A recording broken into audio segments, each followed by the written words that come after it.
근데 이제 아까 GM 같은 경우는 왜 좀 GM은 아직 코나 EV랑 약간 비슷한 수준입니다. ID3랑도 유사한 수준이고요. 하지만 최고 속도 좀 더 낮고요.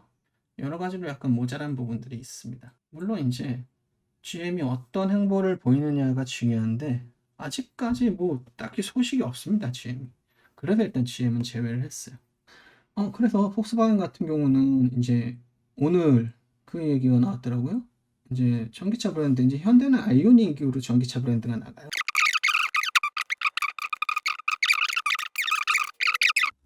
3강이라고 하지만 사실 2강인 거예요. 이건 또 뭔 소리냐? 너 이제 하다 2강한 소리 하는구나 하시는데 2강입니다. 왜 2강이냐? 테슬라와 리막입니다. 리막이라는 회사 들어보셨나요? 리막이라는 회사에 이 폭스바겐과 현대가 리막으로부터 같은 그 모듈 기술을 받아다가 사용하는 거예요. 그래서 둘이 기본적으로 형상이 같습니다. 그래서 EGMP랑 그 MEB 한번 제가 보여드리겠습니다. 자, 어떤가요? 굉장히 유사하게 생겼죠. 이 팩 모듈이 그 테슬라나 이런 다른 회사들처럼 각각 다른 형태로 생기지 않고 다 똑같은 거를 이 부분만 다시 뺐다 꼈다 할 수 있게 설계된 게 동일합니다. 예.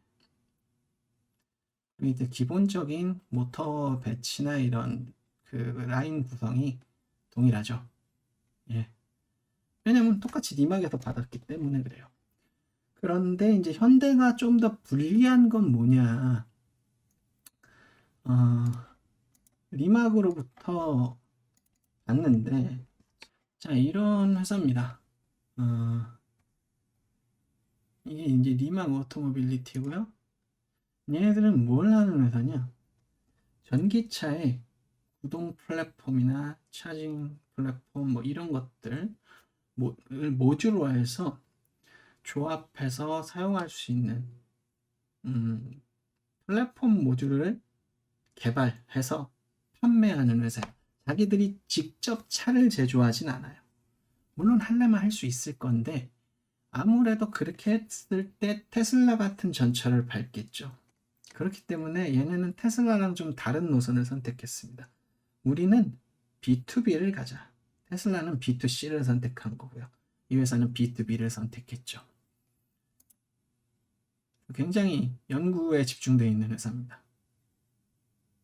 그러다 보니까 테슬라 같은 경우는 이제 제조 역량을 키우는데도 굉장히 고생을 했고 집중을 해야 됐습니다. 하지만 리막 같은 경우는 제조 역량 알게 뭐야. 연구만 냅다 해가지고 정말 모듈라이제이션 해서 개발을 해서 내놓고 실제 그 테스트가 될 이제 차량을 데모 차량을 만들어서 저렇게 시연을 했죠. 그랬더니 이제 유수의 기업들이 리막에게 눈이 돌아간 겁니다.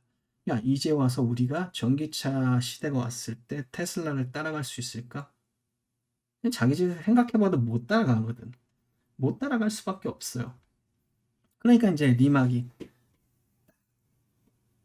적중한 거지. 리막의 그 계산이. 그러니까 이제 가서 야, 너네 얼마 투자해주면 돼? 우리한테 기술 제휴 좀 해줘. 이렇게 시작된 겁니다. 자, 그래서 리막 오토모빌리티에 포르쉐가 리막 오토모빌리티 투자에 굉장히 큰 지분을 차지하고 있습니다.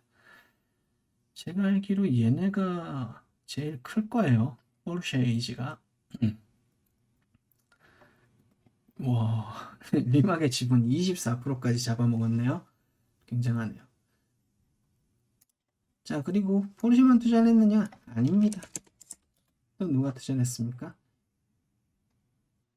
자, 현대자동차 그룹이 투자를 했습니다. 얼마? 8천만 유로. 굉장하죠.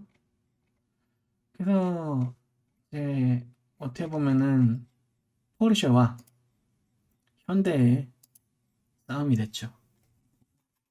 근데 이제 여러분 아시다시피 현대 기아 모터스 그룹에서도 기아차가 좀 더 신 플랫폼을 반 세대나 한 세대 늦게 받잖아요. 그렇죠? 왜? 아니, 현대가 지분이 훨씬 세니까. 기아는 인수합병된 회사잖아요. 폭스바겐도 마찬가지입니다. 폭스바겐이 돈을 더 많이 냈잖아. 정확히는 포르쉐 에이지가 돈을 더 많이 냈어요. 지분도 훨씬 크고. 근데 이제 현대는 두 번째거든. 그러면은 리막에서 누구한테 먼저 더 신 플랫폼이나 하이엔드 플랫폼을 제공해 주겠어요? 그거 당연히 포르쉐한테 해주지.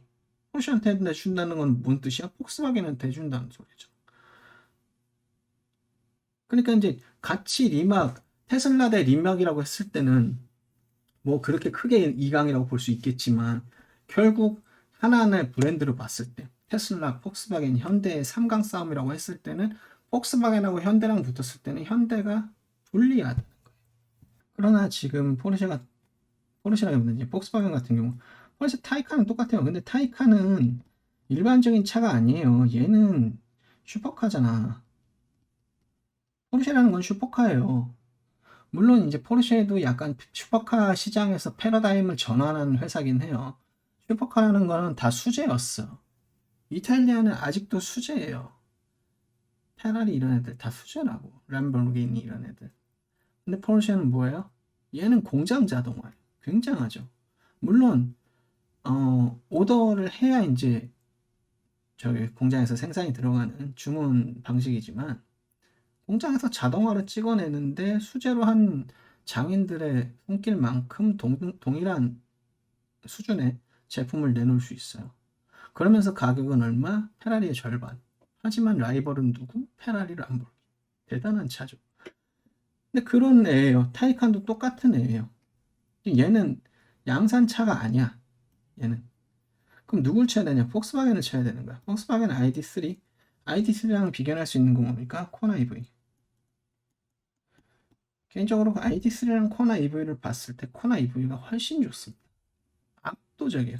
얘는 심지어는 지가 MEB를 채용한 앤데도 불구하고 그런데 ID4로 오면 얘기가 좀 달라지긴 해요. 근데 ID4로 왔더니 우리 기존 내연차의 이제 휠베이스보다 얘는 약간 길긴 해요. 우리가 전기차로 오면서 한 가지 계속 기대했던 게 뭡니까? 실내 공간을 넓게 뺄 수 있고 그 공간 활용성이 더 좋아진다라는 걸 얘기를 했는데 아직 그거를 가지고 가는 회사가 없어요. 누구밖에 얘네밖에 없어요. 얘네 휠베이스 몇? 3m. 미쳤지. 얘네 몇이요? 얘네 2700이에요. 많이 차이나요. 그래서 아직까지는 폭스바겐이 포르쉐로부터 받아온 그 리막의 그 기술들을 현대에 비해서 뭐랄까 받아들이는 그 소화하는 능력이 약간 지금 속도가 떨어지고 있지 않나 이런 생각을 좀 해봅니다. 왜냐면 무조건 얘네가 먼저 받을 거거든. 실제로 먼저 받았어요. MEB도 먼저 나왔고 이거는 EGMP가 아니에요. 굉장히 참고를 많이 했지만 실제 EGMP는 얘입니다. 그러다 보니까 일단 이 플랫폼을 받아서 만든 것 자체는 약간 더 빨라요. 약간 더 빨라요. 물론 플랫폼을 발표한 시점 비슷하고 발표하자마자 그 플랫폼으로 차를 냈죠. ID4는 ID3는 약간 좀 약하고 근데 ID3랑 비교했을 때는 얘가 별거 모르겠어. 별거 크게 좋은 게 없어. 근데 여기로 왔을 때는 얘는 기존 내연차랑 다를 게 없어요. 배터리는 좀 큽니다. 얘는 좀 새로운 패러다임을 제시했죠. 공간과 V12. V12이 굉장히 획기적입니다. 이거는 예전부터 테슬라가 얘기했던 건데 막상 테슬라는 아직도 이걸 못했어요. 이 자신감이 어디서 나오는 건지 모르겠는데 현대가 V12이 쉬운 게 아닙니다. 쉬워 보이지만 절대 쉽지 않고요. 어쨌든 그렇습니다. 이게 지금 제가 이제 전기차 춘추전국 시대라고 하는 이유고요. 이제 현재로서 예측할 수 있는 거는 현재까지만 볼 수 있어요. 예측이란 건 쉬운 건 아닙니다. 다만 이 플랫폼을 가진 이 세 개의 회사가 향후 전기차 시장을 초반에 리드할 수 있는 건 분명한 사실입니다. 자, 오늘 여기까지 하겠고요. 다음번에 또 뵙겠습니다. 감사합니다.